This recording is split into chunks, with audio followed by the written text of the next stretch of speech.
C'est un chef à part, de ceux qui n'hésitent pas à casser les codes. Détendu, décalé mais bosseur, affranchi, en somme, comme son restaurant.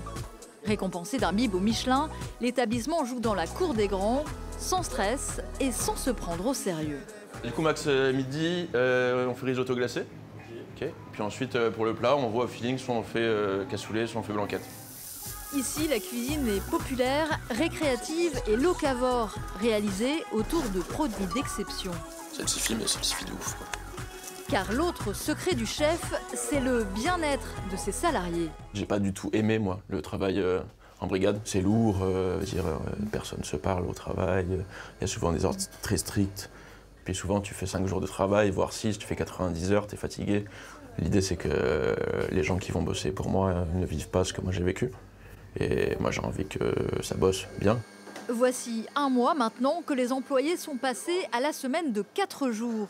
Pour le plus grand bonheur de Maxence, seconde cuisine.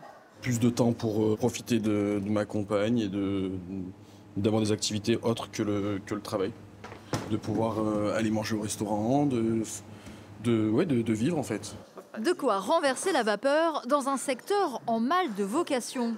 Pauline, elle, a quitté le métier d'assistante sociale pour devenir serveuse. C'est vrai que moi j'avais toujours le cliché de la restauration, les horaires compliqués, le chef, voilà. Et du coup, c'est une bonne surprise. Voilà. L'idée, c'est de créer du changement dans notre secteur. Ils ont 4 jours. En plus, sur les 4 jours, c'est eux qui décident de leurs horaires. Dire qu'ils ont 39 heures à faire, ils les font comme ils veulent. Pas question pour autant de fermer un jour de plus. Le chef a préféré embaucher un salarié. Et désormais, le restaurant est ouvert 7 jours sur 7.